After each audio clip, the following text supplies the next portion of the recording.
To Philadelphia, tush push, not banned, and Eagles coach Nick Sirianni is looking to keep pushing forward with the play. Take a listen. We're ready for, to be able to continue to grow that play, excited about being able to continue to grow that play and to continue, we got a lot of work to do to continue that success. It just doesn't happen. That's our process right now, to think about, the ways that we're going to get better to get better at running that play and the compliments that come off of it. So I think this is a fascinating story that kind of slid under the radar. What's your take on that? Well, you want to go first? It just feels like they were 28 for 34, 82%. And he's like, we're going to grow the play. Yeah, I warned you guys. Which either we're going to use it far more often, because I think it's going to get banned next year. I think it's like, you know what? The clock is ticking on this play.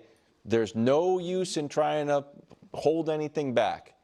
Yeah, I love what Sirianni said. Really? You know what I'm thinking if I'm Nick Sirianni, and kudos to him for not showing it. Y'all scared. Oh, yeah. You can't stop it, and you know it. So you want to ban it. Yeah. Right? Like, I'm going to run it down your freaking throats. I warned you. And I'm not saying down the field like that.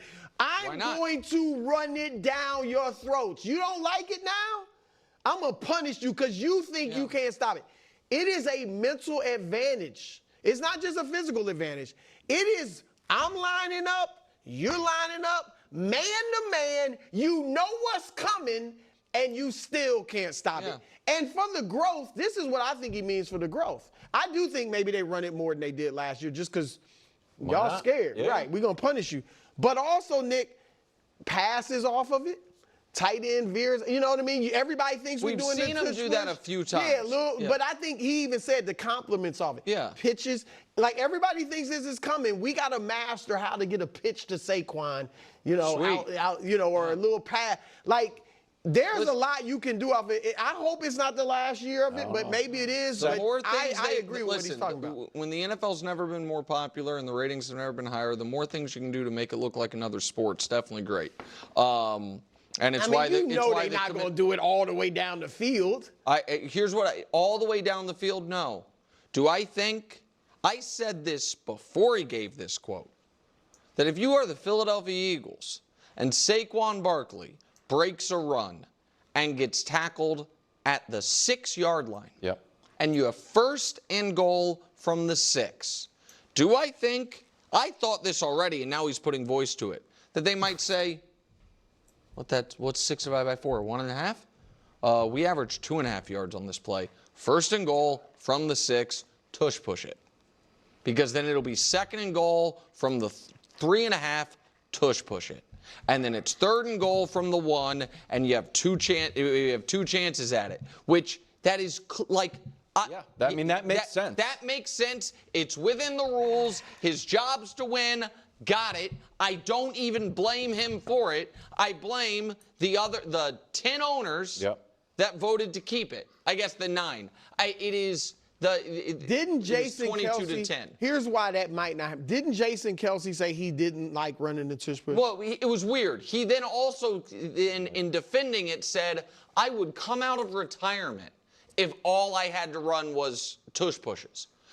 At the meeting, trying to convince the owners to keep it, what he was saying is the hardest part of his job was like the pull blocking and other stuff, and that so we don't know where he's at. Yes. Because my point is, I don't think the Eagles, particularly the linemen, it hurts.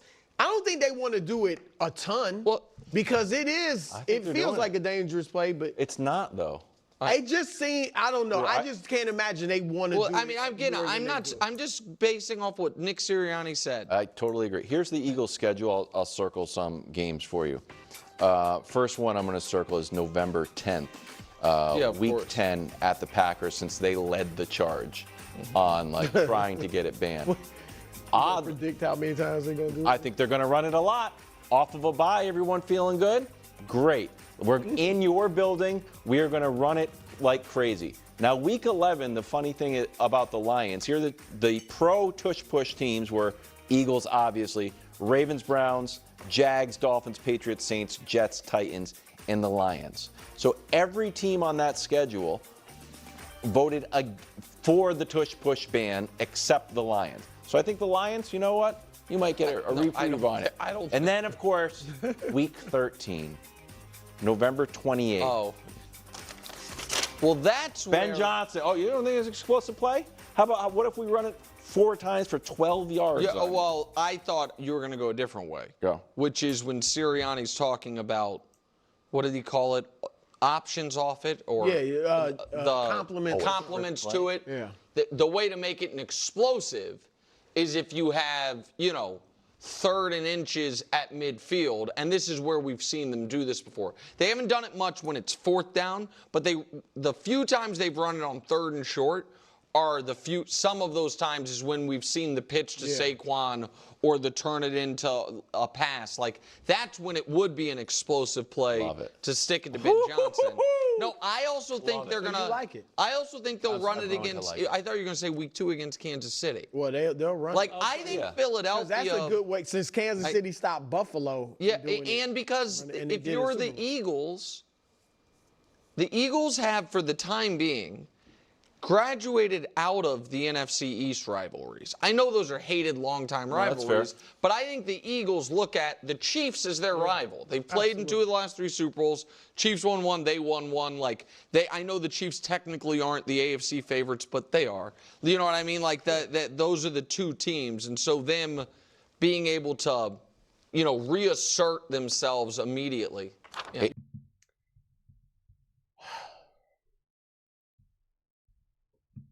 It's moments like these that I'm so grateful. And I mean this sincerely.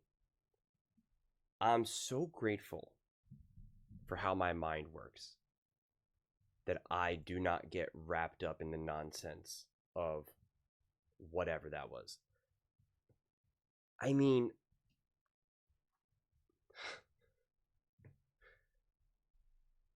this idea that they're going to be running this tush push, like on 1st and goal at the 6, or he's like, I told you they're going to do it, or that the Eagles are going to try to send a message here and there. That's never been the Philadelphia Eagles.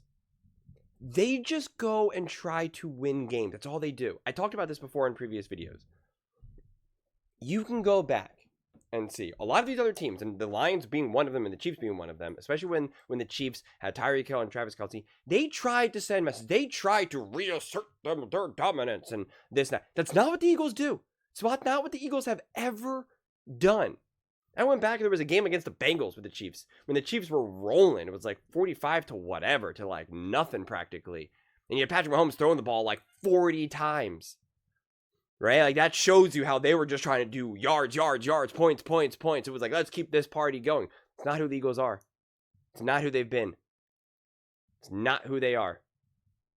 They just try to win the games. They don't try to send message. Ben Johnson, and when he was with the Lions, wanted to send a message and get revenge against the Cowboys and this, that. The Eagles have never done that. Never. They just go out and try to win games, man. They don't try to prove the media wrong. They don't try to prove any points. They just go out and win. It's that simple. It's that simple. When everyone said, oh, Jalen Hurts isn't going to be able to win the Super Bowl, he's not good enough, they didn't try to send a message. They just played the game how they know how to best play it. Very balanced. Jalen Hurts did a little bit of this. Saquon Barkley did a little bit of that. AJ, Devontae, they just took care of it. They just played. They didn't try to do anything differently. In fact, when you listen to the players talking about it, that's what they all said. They were like, we believed in what we could do as a team. We weren't trying to send a message. Even when they were up 1,000,000-0. Like, they then pulled their starters. They then started handing the ball off. It wasn't until that dagger to Devontae that they then finally were like, we got this game now. Because before they didn't. That's why you heard on the mic. Sirianni was saying to Kellen Moore, he's like, call the play. If we score here, it's over. Which means before that play, they didn't think it was over necessarily yet. And there was the respect that they had for the Kansas City Chiefs and Patrick Mahomes and Andy Reid. They know that great players and teams can come back. And then as soon as that play happened, then they were just like, all right, we're good. They didn't keep trying to run the score. They didn't try to say, we're going to keep all our starters in. They didn't keep Jalen Hurts in to the end of the game. They were just handing the ball off, kicking field goals. They got ultra conservative. We're just like, yeah, we're good. We're not going to try to like set a record and score 1 million points and shut you out. They're just like, yeah, we're just trying to win. We don't care about the final score. We care about the Super Bowl. We care about the ring. And you know what's really funny about that? I forgot to say this in my previous video and I was so mad, but I got another opportunity. When Patrick Mahomes won the Super Bowl in 23, one of the biggest things that he said was it wasn't very fun. I want to get back to how football was fun in the years past. That's so interesting. Because Jalen Hurts won a Super Bowl and with humble stats according to the media. And it was all about business. All about wins. He wasn't like, yeah, it was great. I'm so happy I'm the Super Bowl MVP. But like, I want to throw the ball more. I want more yards. I want to win the regular season MVP. He's like, I don't care. This is great. I just want to win, man. Let's just keep doing it. I mean, it's amazing. I mean, and it's funny because when other players, you know, say that they want to put, you know, AJ Brown says, you know, like I want a little bit more juice. They're like, oh my God, what a diva. When Patrick Mahomes says that it's nothing. It's nothing. Weird. Isn't that weird? I think it's weird. But it's like, how can we so incorrectly understand what someone like Sirianni is saying? They're excited to grow that play. Yeah, they're excited to have it evolve a little bit. To evolve. They maybe will do a little bit more trickery. They attempted it a couple times last season. I forget what games it was. And you know what's so funny? You know how I know I'm right? Because I actually watch these games. I take notes. I got so many notes. It's unbelievable. Okay? I mean, it's insane. All these notes. I mean, you won't even do it justice. Okay? And you know what they said? You know what's so funny to me? When the Philadelphia Eagles did a couple of those, you know, trickery plays type things where they tried to like maybe throw the ball. You know what they said? They said, this is proof that the Philadelphia Eagles don't trust their tush push. That they have problems. That they don't know what to do now. That they're going to have to change it. And in fact, after the Jacksonville Jaguars game, Nick, Brew, Greg said, tush push, they got stopped. See, I told you they're not as good at it. They needed Kelce there to do it. This is a problem. Now they're saying that it's such an automatic that it should be banned. And that it's such an automatic that they're going to do it at the 50-yard line 50 times. Now they're totally mediocre at converting 1-yard to go plays. 16th, they used to be at 81%. So, Brew, the Eagles bailing or failing at the tush push, something or nothing? This is something because remember all that talk about we basically get 4 downs, you know, to go first and 9. Yeah. I mean, that's basically, and that was true. Yeah. And so now they have to figure, like, you got to recalibrate and say, okay, we're just kind of like everybody else now. And we have to decide how we're going to handle these situations. And yesterday you saw they didn't handle them well. So, yeah, I think it's definitely something. Oh, I think it's something. Also, listen, on the Kelce front, I don't know if there's a Hall of Fame player whose rep has ever improved more in a day where he didn't play than Jason Kelce yesterday. Smashes that clown's phone, and the tush push is totally incompetent without him. There is a level of, to quote Rocky IV, I guess, the Russian is cut in this, which is you fail on it once, it's like, oh, okay, maybe they didn't get their footing. You fail on it a second time in the exact same spot, and then you have an inches spot, and you don't even go to it, where I think I do think part of their edge on it wasn't just Kelce and his greatness on it, but was also the psychology of, I think a lot of teams were like, well, we can't, you know what I mean? Yeah. Like, we can't stop it. And so I do think it's something, because this was a key part of their 10-1 start last year and their Super Bowl run the year before.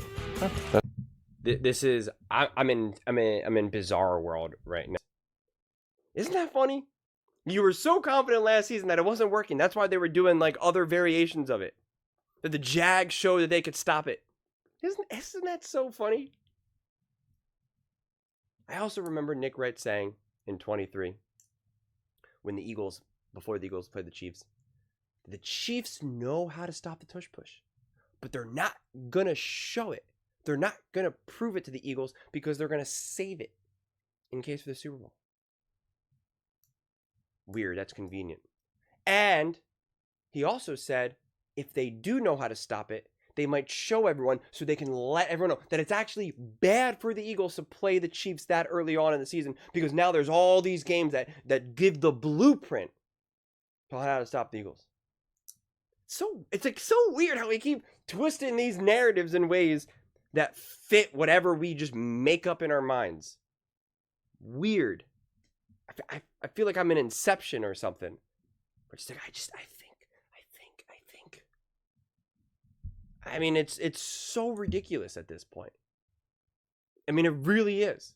It's just bizarre that we have a head coach here being like, yeah, I'm excited to do more. I'm excited to grow this play. And they're like, I told you, this is the NFL's fault. And you know what's also really funny? And what's crazy? Oh, yeah, football's never been more popular. And now the greatest thing to do is to make it not look like football. The Philadelphia Eagles have two of the top three players. Two of the top three most popular players. The NFLPA released this top 20 players among all officially licensed products sold. Saquon Barkley 1, Patrick Mahomes 2, Jalen Hurts 3. Weird.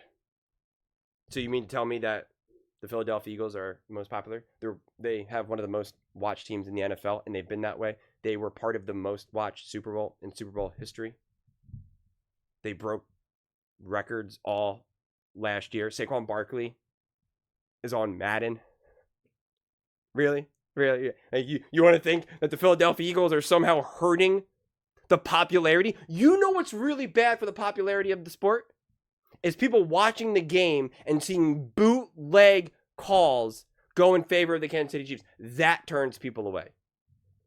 Sitting down just trying to watch a football game and having to see Taylor Swift every 5 seconds in her box.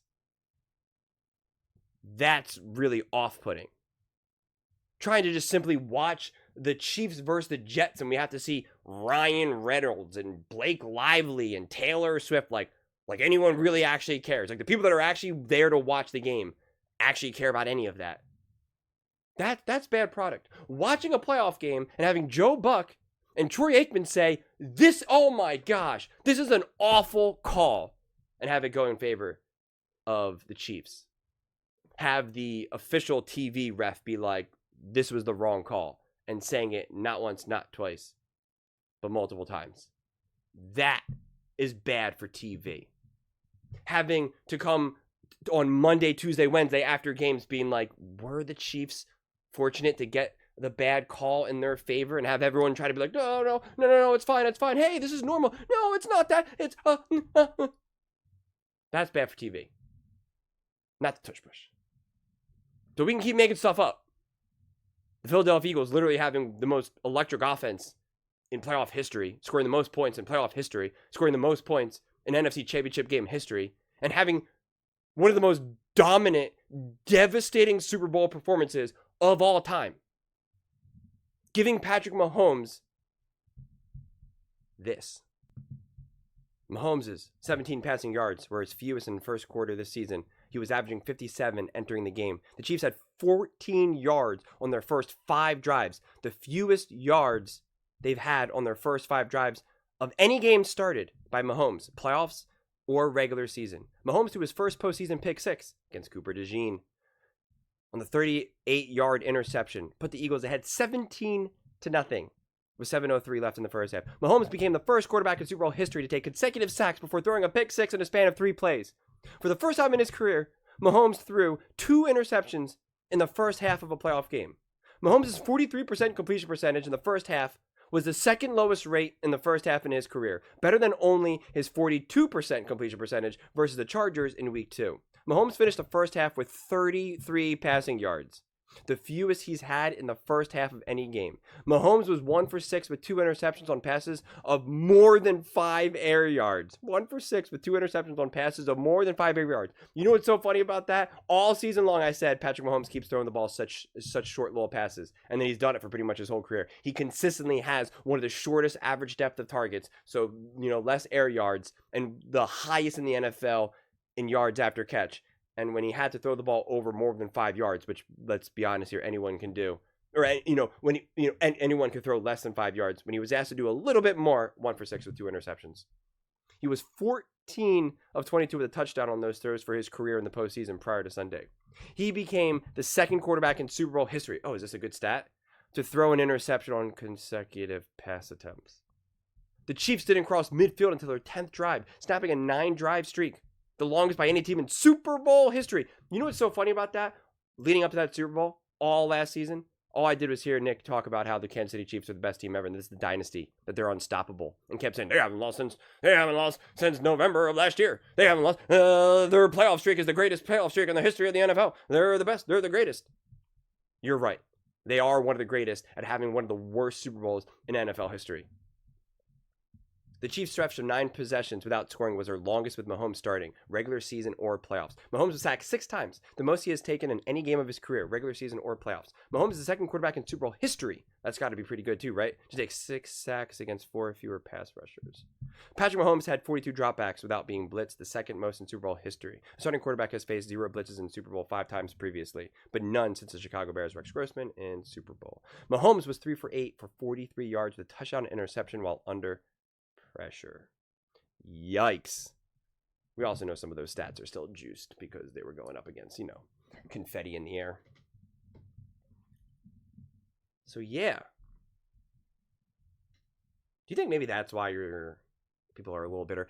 Again, that's called playing the shell game here, right? Having the Eagles dominate, embarrass the face of the league. Having Saquon Barkley, a Philadelphia Eagle, dethrone Patrick Mahomes as the most popular player. And you want to pretend like the tush push is either one, a reason for their success, which, come on, or that somehow it hurts the popularity of the league.